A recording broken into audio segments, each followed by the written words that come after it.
2024 లేదా 25లో డిగ్రీ లేదా బీటెక్ చదివారా? సాఫ్ట్‌వేర్ జాబ్ కోసం ఎదురు చూస్తున్నారా? అయితే కోడ్ జ్ఞాన్ 100 డేస్ కోర్సులో చేరండి. జాబ్ సాధించండి. Welcome to Suman TV. నేను మీ సుమన్ టీవీ నాగ్. 2026లో కనుక మనం చూసుకుంటే కుంభరాశి వారికి ఎస్పెషల్లీ విమెన్కి వేదిక ఆస్ట్రాలజీ ఏం చెప్తోంది, ఎలాంటి జాగ్రత్తలు పాటించాలి అనేది ఈరోజు మనతో పాటు వైదిక ఆస్ట్రాలజీ ఉమా గారు ఉన్నారు. వారి మాటలు తెలుసుకుందాం. నమస్కారం ఉమా గారు. నమస్తే నాగరాజు గారు. 2026లో కనుక మనం చూసుకుంటే కుంభరాశి వారికి ఎస్పెషల్లీ విమెన్కి ఏ విధంగా ఉండబోతుంది అంటే జనవరి నుంచి డిసెంబర్ వరకు, అండ్ కుంభరాశి వారి గుణగణాలు అసలు ఏ విధంగా ఉంటాయంటే? కుంభరాశి అనేటువంటిది శనికి సంబంధించినటువంటి రాశుల్లో రెండవదైనటువంటిదండి. 11వ రాశి అన్నమాట. భాచక్రంలో 11వ రాశి కుంభరాశి.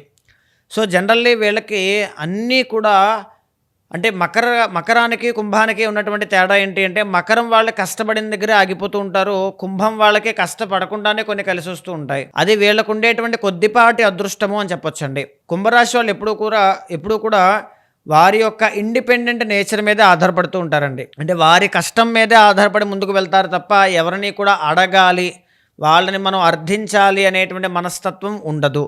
వారి కష్టం ఉంటుంది. వాళ్ళు ఎప్పుడు కూడా గ్రౌండ్ లెవెల్ వర్కర్స్ అనమాట. చాలామంది కుంభరాశి వాళ్ళు టెక్నికల్ డిపార్ట్మెంట్లో ఉంటారండి ఎక్కువగా. టెక్నికల్ డిపార్ట్మెంట్ అంటే ఒక సాఫ్ట్వేర్ రంగం కావచ్చు, ఆర్ లేకపోతే ఒక పని, ఒక వ్యవస్థ, ఒక ఇండస్ట్రీ. ఆ ఇండస్ట్రీకి ఒక వ్యవస్థ నిర్మించాలంటే కావాల్సిన గ్రౌండ్ వర్క్ చేయగలిగేటువంటి సామర్థ్యం ఉన్న వ్యక్తుల్లో నిష్ణాతులుగా కుంభరాశి వాళ్ళు ఉంటారు. వాళ్ళు లేకపోతే ఇంకా పని అవ్వదన్నమాట. అడ్మినిస్ట్రేటివ్ స్కిల్స్ అంటామండి వాటిని. కుంభరాశి వాళ్ళు is equal to administrative skills. ఆర్గనైజేషన్ని నడపాలి అన్నా, ఒక వ్యవహారాన్ని దిగ్విజయంగా ముందుకు తీసుకువెళ్ళాలి అన్న కుంభరాశి వాళ్ళే దానికి అర్హులు. అయితే వీళ్ళకి బుక్ నాలెడ్జ్తో పాటుగా స్పిరిచువల్ నాలెడ్జ్ కూడా చాలా ఎక్కువగా ఉంటుందండి. భగవంతుడి మీద ఆసక్తి, ఆస్ట్రాలజీ మీద ఇంట్రెస్ట్ ఎక్కువగా ఉంటుంది. తర్వాత ధర్మం పట్ల డీప్ రూట్స్ అనేటువంటివి ఎక్కువగా ఉంటాయి. ధర్మాన్ని ఆశ్రయించాలి, 10 మందిని కాపాడాలి, లేకపోతే ఈ యొక్క అన్నదానములు ఎక్కువగా చేయాలి, నేను ఎప్పటికైనా డబ్బు సంపాదించి పలానా గుడి కడతాను, ఆశ్రమం కడతాను, డబ్బులు ఇస్తాను, దాన ధర్మాలు చేస్తాను, ఇలాంటి గోల్స్ ఉంటాయండి వీళ్ళకి. అది ఎర్లీ స్టేజ్లో కాకపోయినా తర్వాత రియలైజేషన్ అవుతారు వీళ్ళు. తర్వాత ఏంటంటే వీళ్ళకి సిబ్లింగ్స్తో వచ్చేటువంటి ఇబ్బందులు అనేటువంటివి కనబడతాయి. ఎస్పెషల్లీ మీ సిబ్లింగ్స్కి ఆరోగ్య సమస్యలు వచ్చే అవకాశాలు ఎక్కువండి. సో ఆ విషయాల్లో జాగ్రత్తగా ఉండాలి. తర్వాత ఏంటంటే కుటుంబ వ్యవహారం అంతా కూడా చాలా బాగుంటుంది. డ్రీమ్ హౌస్ అనేటువంటిది ఇల్లు నిర్మించుకునేటువంటి అవకాశాలు చాలా ఎక్కువగా ఉంటాయి. పంచమాధిపతి బుధుడు కాబట్టి ఆడ సంతానం కలిగేటువంటి అవకాశాలు ఎక్కువ. ట్విన్స్ జన్మించే అవకాశాలు కూడా చాలా ఎక్కువ అండి.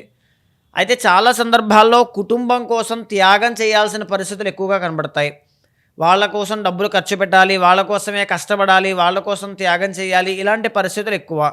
సో వాటిని ఎంతవరకు మినిమైజ్ చేసుకోగలిగితే అంతవరకు మినిమైజ్ చేసుకోండి.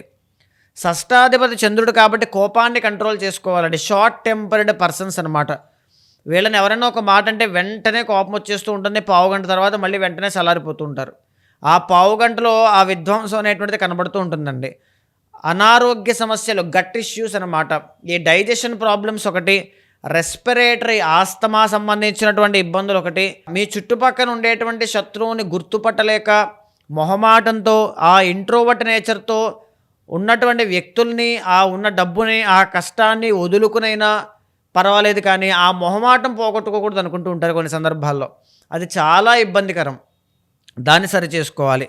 భాగ్యాధిపతి శుక్రుడు కాబట్టి ప్రధానంగా డబ్బు సంపాదిస్తారు, విపరీతంగా ఖర్చులు కూడా అవుతూ ఉంటాయి. లీగల్ లిటిగేషన్స్ విషయంలో జాగ్రత్తగా ఉండాలండి. వ్యయాధిపతి శని కాబట్టి లీగల్ లిటిగేషన్స్ కానీ కోర్టు వ్యవహారములు కానీ ఎక్కువ అయ్యే అవకాశాలు ఉంటాయి. సో వాటి విషయాల్లో జాగ్రత్తగా ఉండాలి. లాభాధిపతి గురుడు కాబట్టి జాతకంలో మంచి వ్యక్తులతో పరిచయాలు, ఒక వ్యవస్థతో వీళ్ళకు ఉండేటువంటి స్నేహపూర్వకమైనటువంటి భావనలు, ఆ యొక్క పరిచయాలు అవన్నీ కూడా వీళ్ళని ఎప్పటికప్పుడు కాపాడుతూ ఉంటాయి అని చెప్పొచ్చు. సో ఇలాంటి గుణగణాలు ఉండేటువంటి కుంభరాశి వాళ్ళకి 2026లో ఎలాంటి ఫలితాలు కనబడుతున్నాయి అంటే, గురువు అనేటువంటి ఆయన మీకు అత్యున్నతమైనటువంటి రాజయోగాన్ని ఇస్తున్నారండి. 12 నెలల్లో ఆల్మోస్ట్ 7 నెలల పాటు గురుబలం మీకు ఉంటుంది. ఈ యొక్క ఏలినాటి శని అనేటువంటిది లేకపోతే అద్భుతమైన శుభ ఫలితాలు అనేటువంటివి మీరు చూసేవారు. ఏలినాటి శని అనేటువంటిది లాస్ట్ ఫేజ్ ఆఫ్ 7.5 మీకు కనబడుతోంది.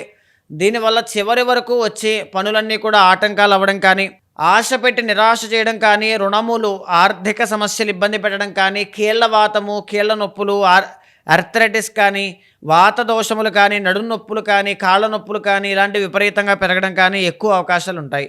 డబ్బులు వృధాగా ఖర్చు పెట్టద్దు. ఈ సమయంలో మోసపోయే అవకాశాలు చాలా ఎక్కువ. గురుబలము అనేటువంటిది జూన్ తర్వాత నుంచి మీకు ఉండదు కాబట్టి జూన్ దగ్గర నుంచి నవంబర్ 1వ తారీఖు దాకా ఆర్థిక వ్యవహారాల్లో జాగ్రత్తగా ఉండాలి. అవమానపడే అవకాశాలు చాలా ఎక్కువగా ఉంటాయి. ఖర్చులు అధికంగా అవుతాయి. ఉద్యోగంలో మార్పులు వస్తాయి.